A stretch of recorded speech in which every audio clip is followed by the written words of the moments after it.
So good morning guys. तो चलिए start करते हैं आज के यानी कि 31 जनवरी के इंपॉर्टेंट करंट अफेयर्स को। तो इस प्रश्न में आपसे पूछ रहे हैं अभी जनवरी 2023 में FIH यानी कि इंटरनेशनल हॉकी फेडरेशन के राष्ट्रपति पुरस्कार से किसे सम्मानित किया गया। तो आंसर होगा वी कार्तिकेयन पांडियन को। और ये कौन है? ये उड़ीसा के जो मुख्यमंत्री हैं नवीन पटनायक, उनके निजी सचिव हैं। और अभी इन्हीं को FIH के राष्ट्रपति पुरस्कार से सम्मानित किया गया।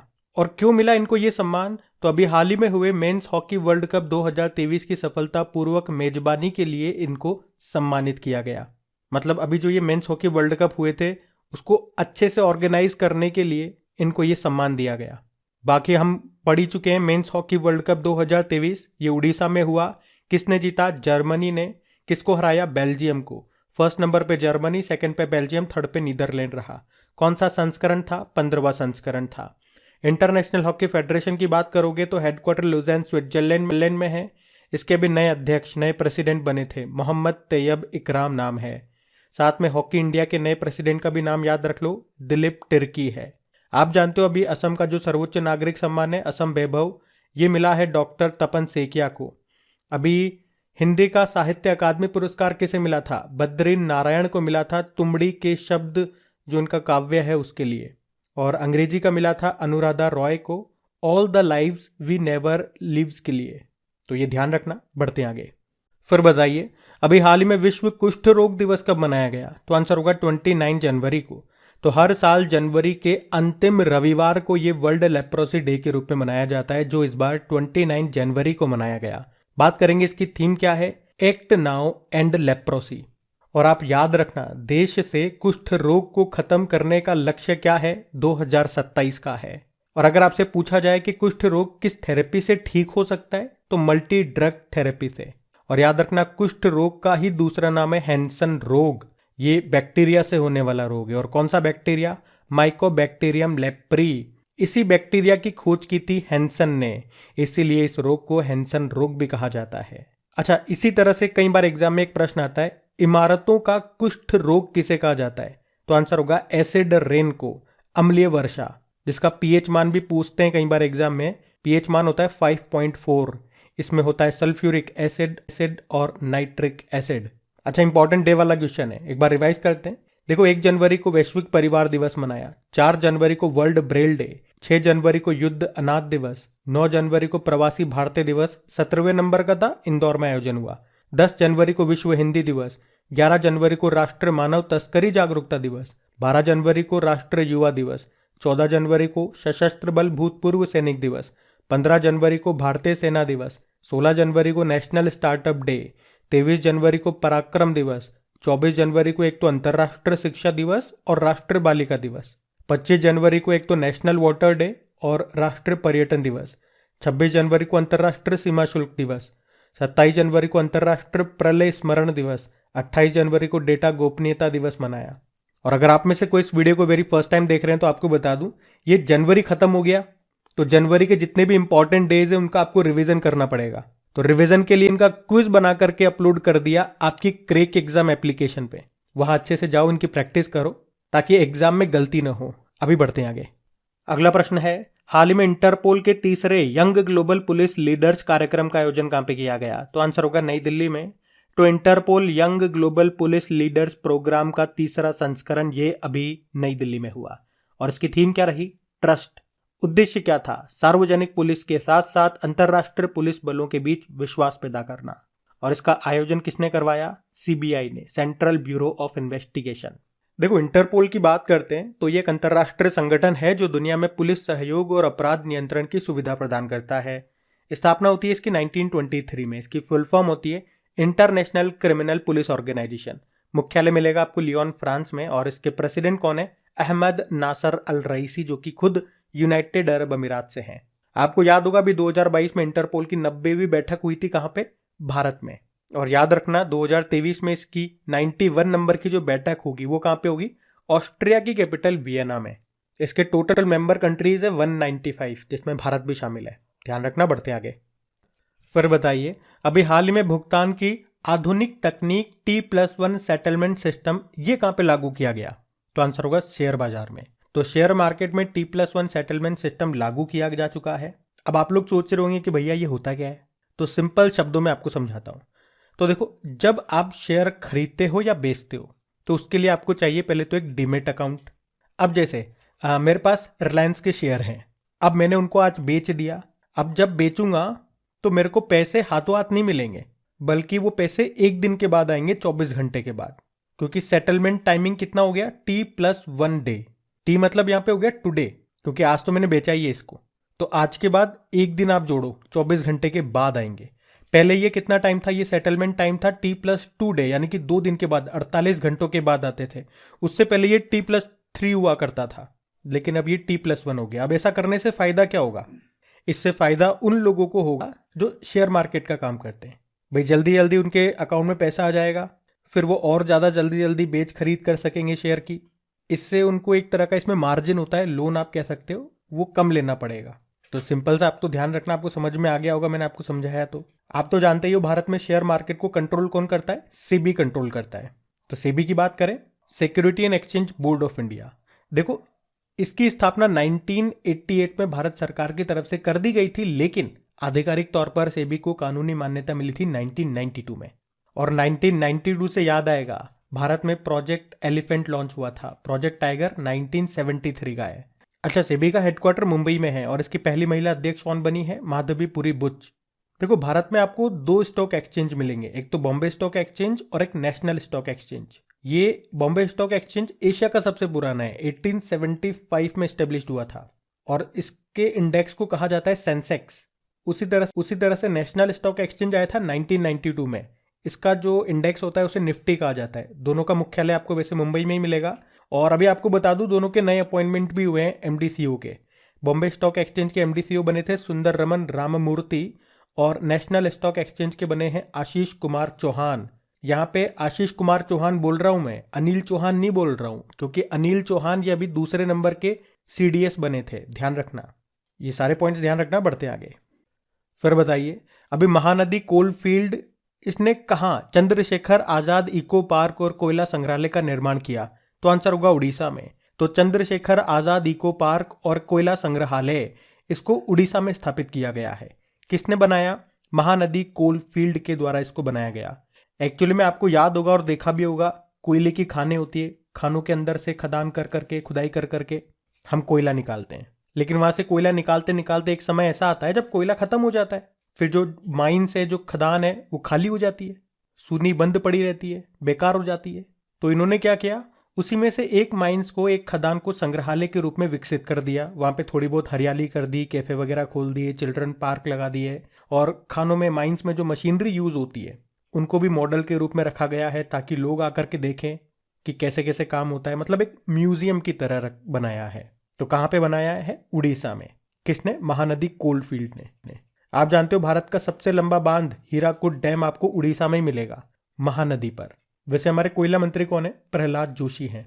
अच्छा चलो, आपकी करंट अफेयर्स की नॉलेज चेक करते हैं। आप मुझे बताओ, अभी हड़प्पा संस्कृति का सबसे बड़ा संग्रहालय ये कहां पे बन रहा है, तो आंसर होगा हरियाणा के राखीगढ़ी में। आप नोट करते हुए चलना, मैं आपसे जितने प्रश्न पूछ रहा हूं उसमें से कितनों के आंसर आपको पता है।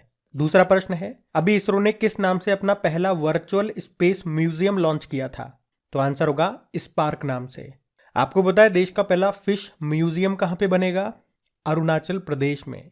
आपको पता है भारतीय सेना ये देश का दूसरा पनडुब्बी संग्रहालय कहां पे बनाएगी, तो आंसर होगा पश्चिम बंगाल में। पहला बनाया था विशाखापत्तनम में। चलो इस प्रश्न का उत्तर दो कि देश का पहला और विश्व का दूसरा इन्फेंट्री म्यूजियम, इसका उद्घाटन कहां पे किया गया था अभी, तो आंसर होगा इंदौर में। और आपको अगर याद हो तो हमारी वित्त मंत्री निर्मला सीतारमण जी ने बताओ कहां पर राष्ट्रीय सीमा शुल्क और जीएसटी संग्रहालय का उद्घाटन किया था, तो आंसर होगा गोवा में। और संग्रहालय का नाम क्या रखा था, धरोहर। और प्रधानमंत्री जी ने बताओ कहां पर प्रधानमंत्री संग्रहालय का उद्घाटन किया था, नई दिल्ली में। चलो ये बताओ, भारत का पहला डिजिटल फूड म्यूजियम ये कहां पे खुलेगा, तमिलनाडु में, तमिलनाडु के तंजावुर में। ये बता दो कि भारत का पहला मैरीटाइम म्यूजियम, समुद्री संग्रहालय कहां पे खुलेगा, गुजरात के लोथल में। अरे यही बता दो कि भारत का पहला ओपन रॉक म्यूजियम कहां पे खुलेगा, हैदराबाद में। और एक लास्ट प्रश्न और, भारत का पहला लेबर मूवमेंट म्यूजियम, श्रमिक आंदोलन संग्रहालय कहां पे खुलेगा, केरल में, केरल के अल्लापुझा में। अब एक प्रश्न और बता दो चलो, museum day, international museum day कब मनाते हैं, ये तो आप ही बताओ। और कमेंट बॉक्स में टाइप करके बताओ मैंने जितने प्रश्न पूछे ईमानदारी से कितनों का उत्तर आपको पता था। ये कोई 2-3 साल पुराने क्वेश्चन नहीं है, ये भी 2022 के ही सारे क्वेश्चन मैंने आपसे पूछे हैं।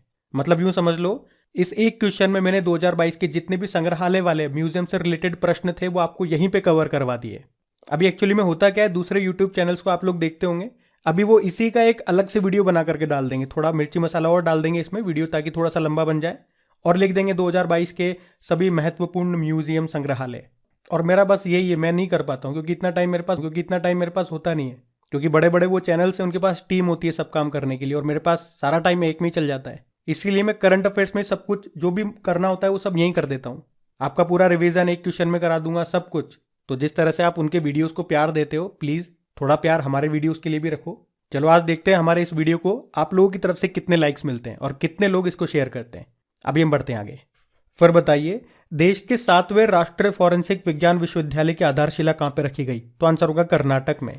अच्छा, आपने देखा होगा कहीं पे कोई अपराध होता है, चोरी हो गई या मर्डर वगैरह हो गया, तो वहां से कोई सबूत मिल जाए इसके लिए वहां पे फिंगरप्रिंट वगैरह, खून वगैरह लेकर के उसका डीएनए टेस्ट वगैरह करते हैं। आपने वो तो देखा होगा ना सीआईडी, उससे आपको ज्यादा क्लियर होगा। तो सीआईडी देखा है आपने? कुछ तो गड़बड़ है देवा, कुछ तो गड़बड़ है, वो वाला। तो वहां पे एक लैब जरूर होती थी, उसी को कहते हैं फॉरेंसिक लैब। तो उसकी ट्रेनिंग कहां पे मिलेगी? इन्हीं फॉरेंसिक विज्ञान विश्वविद्यालय, फॉरेंसिक साइंस यूनिवर्सिटी में। और ये अब देश का 7वां बनेगा, कहां पे? कर्नाटक के धारवाड़ में, जिसकी आधारशिला अभी हमारे होम मिनिस्टर अमित शाह ने रखी है। और अगर एक प्रश्न मैं आपसे पूछूं, अभी कुछ समय पहले ही पूर्वोत्तर के पहले राष्ट्रीय फॉरेंसिक विज्ञान विश्वविद्यालय की आधारशिला रखी गई थी, इन्होंने ही रखी थी, अमित शाह जी ने। बता सकते हो आप में से कोई कहां पे रखी थी? तो आंसर होगा त्रिपुरा में। और देखो यूनिवर्सिटी से आपको याद आएगा, दिल्ली स्पोर्ट्स यूनिवर्सिटी की पहली चांसलर बनी थी कर्णम मल्लेश्वरी। कर्णम मल्लेश्वरी ये इंपॉर्टेंट नाम है क्योंकि ओलंपिक में पदक जीतने वाली ये पहली भारतीय महिला थी। इनका संबंध वेटलिफ्टिंग से है। और आप जानते ही हो अभी रेल यूनिवर्सिटी का नाम गति शक्ति यूनिवर्सिटी कर दिया और इसके पहले चांसलर बनाए गए हैं हमारे रेल मंत्री अश्विनी वैष्णव। आप जानते हो भारत की पहली फॉरेस्ट यूनिवर्सिटी ये बनेगी तेलंगाना में। देश की पहली डिजिटल यूनिवर्सिटी कहाँ बनी? केरल में। और अभी खेलो इंडिया यूनिवर्सिटी गेम्स जो 2023 में होने हैं, तीसरा संस्करण, वो उत्तर प्रदेश में हो रहा है। और अभी खेलो इंडिया यूथ गेम्स का 5वां संस्करण ये हो रहा है मध्य प्रदेश में। तो ये भी ध्यान रखना। बढ़ते हैं आगे। फिर बताइए अभी हाल ही में शी फीड्स द वर्ल्ड कार्यक्रम किसने शुरू किया? तो आंसर होगा पेप्सिको फाउंडेशन और केयर ने। तो अभी पेप्सिको फाउंडेशन एंड केयर ने भारत में शी फीड्स द वर्ल्ड कार्यक्रम शुरू किया। ये कार्यक्रम कृषि क्षेत्र में महिलाओं को सशक्त बनाने के लिए है, क्योंकि विकासशील देशों में कृषि क्षेत्र में पुरुषों की तुलना में महिलाएं ज्यादा हैं और वे पुरुषों की तुलना में ज्यादा काम करती हैं। तो इनकी स्थिति मजबूत हो सके, उनकी इनकम में वृद्धि हो सके और उनको स्वस्थ और संतुलित भोजन मिल सके, इसी के लिए ये कार्यक्रम चलाया गया। अच्छा, अगर मैं आपसे पूछूं या एग्जामिनर आपसे पूछे कि अभी गूगल ने महिलाओं को बढ़ावा देने के लिए एक प्लेटफॉर्म लॉन्च किया था, नाम क्या है उसका? Women will. अगर आपसे पूछे अभी किस राज्य सरकार ने महिलाओं के लिए जीवन शक्ति योजना शुरू की, तो आंसर होगा मध्य प्रदेश। अगर आपसे पूछे अभी किस बैंक ने महिलाओं के लिए महिला मित्र प्लस नाम से एक बचत योजना शुरू की, फेडरल बैंक ने। अगर आपसे एग्जामिनर पूछे अभी बताओ किस बेटा यूनिवर्सिटी ने महिलाओं के लिए साथ नाम से एक पहल शुरू की थी, जम्मू कश्मीर ने। बताओ किस राज्य ने नारी को नमन योजना शुरू की, हिमाचल प्रदेश ने। और किस मंत्रालय ने महिलाओं के लिए समर्थ नाम से एक अभियान चलाया, एमएसएमई मंत्रालय ने। और बताओ किस राज्य में पहला केवल महिला द्वारा संचालित सहकारी बैंक, कोऑपरेटिव बैंक खोला गया, राजस्थान में। आप जानते ही हो अंतर्राष्ट्रीय महिला दिवस, इंटरनेशनल वुमेन डे 8 मार्च को मनाते हैं, जबकि राष्ट्रीय महिला दिवस 13 फरवरी को, सरोजिनी नायडू जी की जयंती होती है उस दिन। और 13 फरवरी को वर्ल्ड रेडियो डे भी मनाया जाता है, ध्यान रखना। और अगर आपसे पूछे ना कि भारत का पहला पूर्ण महिला स्वामित्व वाला FLO फिक्की लेडीज ऑर्गेनाइजेशन औद्योगिक पार्क कहाँ पे खोला गया, हैदराबाद में। और सबसे इंपॉर्टेंट अभी महिला अंडर 19 T20 वर्ल्ड कप 2023 जो कि साउथ अफ्रीका में हुआ था, भारत ने जीत लिया इसको इंग्लैंड को हराकर। क्यों बता रहा हूं मैं आपको, इंपॉर्टेंट है, एग्जाम में आएगा, क्योंकि पहली बार भारत ने कोई महिला ICC टूर्नामेंट को जीता है, ध्यान रखना लल्ला। बढ़ते हैं आगे। चलिए बताइए भारत में शहीद दिवस किस तारीख को मनाया जाता है, तो आंसर होगा 30 जनवरी को। तो याद रखना देश में 30 जनवरी 2023 को अभी 75वीं पुण्यतिथि मनाई गई है महात्मा गांधी जी की। और महात्मा गांधी जी की पुण्यतिथि को चिन्हित करने के लिए ही हर साल 30 जनवरी को शहीद दिवस के रूप में मनाया जाता है। उनका जन्म 2 अक्टूबर 1869 में पोरबंदर गुजरात में हुआ था। और वैसे मैं आपको बता दूं, भगत सिंह जी, राजगुरु और सुखदेव को सम्मान देने के लिए हर साल 23 मार्च को भी हम शहीद दिवस के रूप में मनाते हैं, क्योंकि 1931 में इसी दिन को उनको फांसी दी गई थी और वो शहीद हुए थे। अच्छा, महात्मा गांधी जी से एक प्रश्न कई बार एग्जाम में आता है, चंपारण सत्याग्रह ये कब हुआ था? 1917 में बिहार में हुआ था ये। और महात्मा गांधी जी का ये पहला सत्याग्रह था। और महात्मा गांधी जी ने बताओ असहयोग आंदोलन ये किस घटना के बाद समाप्त करने की घोषणा की थी? वैसे तो ये असहयोग आंदोलन कब शुरू हुआ था? तो 1920 में। और फरवरी 2022 में चोरा चोरी घटना होती है। कहाँ पे? गोरखपुर यूपी में। और इस घटना में हिंसा होने के बाद असहयोग आंदोलन को 1922 में समाप्त कर दिया गया था। अच्छा, ये बताओ महात्मा गांधी जी ने कांग्रेस के किस अधिवेशन की अध्यक्षता की थी? 1924 में बेलगाम अधिवेशन की। ये कहाँ पर है? कर्नाटक में। और पूना पैक्ट ये किन किन के बीच हुआ? महात्मा गांधी जी और बी आर अम्बेडकर जी के बीच में 1932 में। और किस जेल के अंदर होता है? यरवदा जेल में। ये कहाँ पर है? पुणे में। तो ध्यान रखना ये पॉइंट्स भी। ये वो क्वेश्चन मैंने आपको करवाया जो एग्जाम में रिपीट होते हैं। बढ़ते आगे। चलो फिर बताओ, अभी केंद्र सरकार ये स्मारक मित्र योजना के तहत कितने स्मारकों को निजी क्षेत्र को सौंपेगी? तो आंसर होगा 1000। तो अभी संस्कृति मंत्रालय ने 1000 स्मारकों के रखरखाव के लिए स्मारक मित्र योजना को शुरू किया। एक्चुअली मैं आपको बताऊं तो पर्यटन मंत्रालय के तहत इस स्मारक मित्र योजना को शुरू किया गया था और अभी हाल ही में इसे पर्यटन मंत्रालय से संस्कृति मंत्रालय में ट्रांसफर कर दिया गया।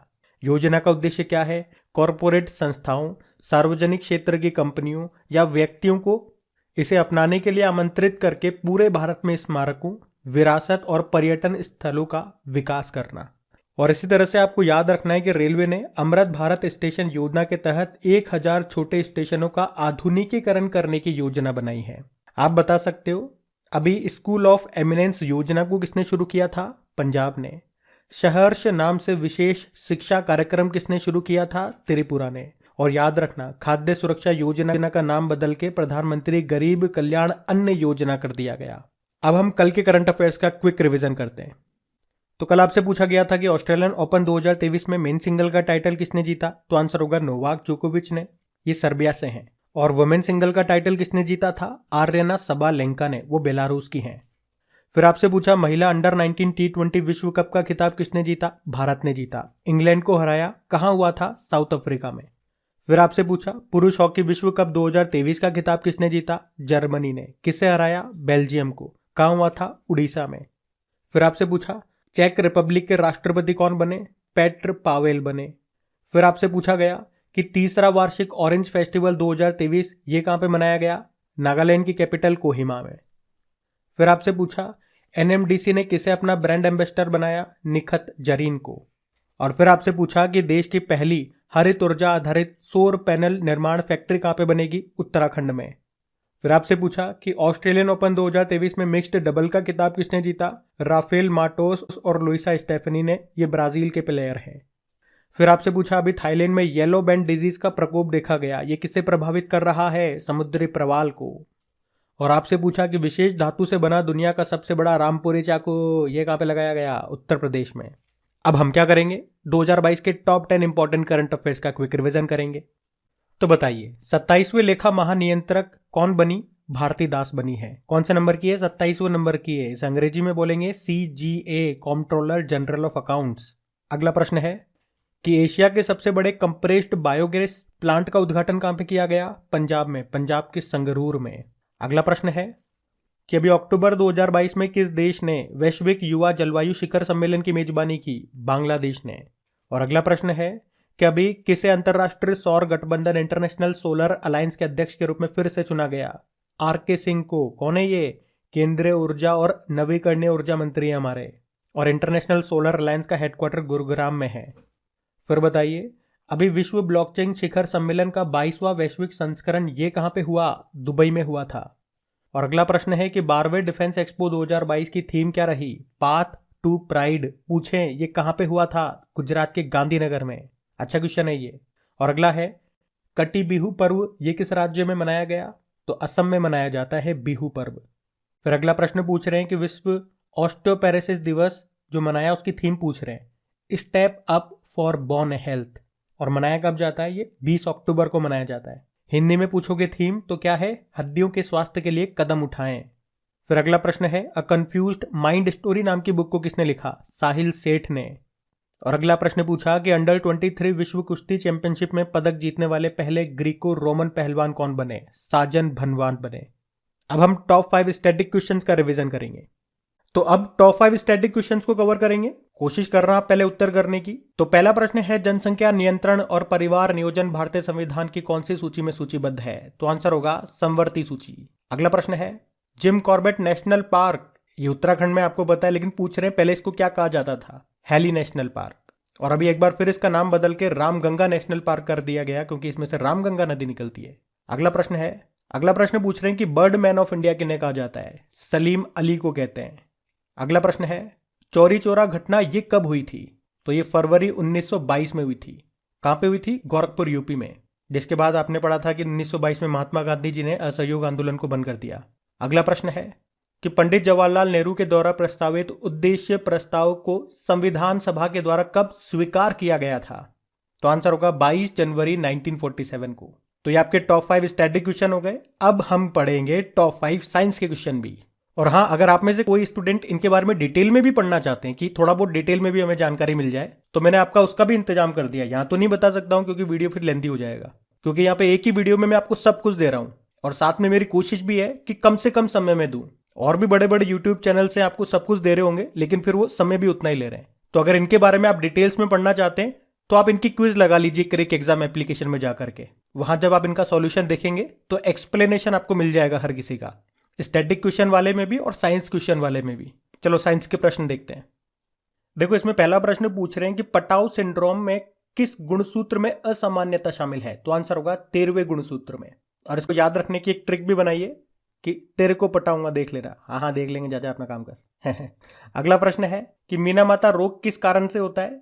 तो पारा विषाक्तता से, यानी कि पॉइजनिंग। अगला प्रश्न है कोशिका सिद्धांत या सेल थ्योरी, इसको किसने दिया था? तो आंसर होगा स्लाइडन और श्वान ने। और अगला प्रश्न है कि मानव शरीर की सबसे बड़ी ग्रंथि कौन सी है? तो आंसर होगा यकृत, लीवर। और अगर सबसे बड़ी अंतःस्रावी ग्रंथि पूछेंगे तो थायराइड है। तो इसी तरह से हर क्वेश्चन का एक्सप्लेनेशन आपको वहां पे क्रिक एग्जाम एप्लीकेशन की क्विज में मिल जाएगा। और अगर सेशन अच्छा लगा है तो भूलना मत इसे अपने दोस्तों के साथ में शेयर करना। अपने हर एक स्टडी ग्रुप में आपको शेयर करना पड़ेगा। पूरा दिन भर लगाता हूं मैं अपना, तब जाकर के आपका ये सेशन तैयार होता है। अब ये मेरा हक है आपको बोलने का कि आपको इसको शेयर करना पड़ेगा। ये हक आप मुझसे नहीं छीन सकते हैं। अब होमवर्क क्वेश्चन देखते हैं और सेशन एंड करते हैं। तो कल की वीडियो में आपसे पूछा था कि आदिपुरम त्योहार कहां पे मनाया जाता है? तो आंसर होगा तमिलनाडु में।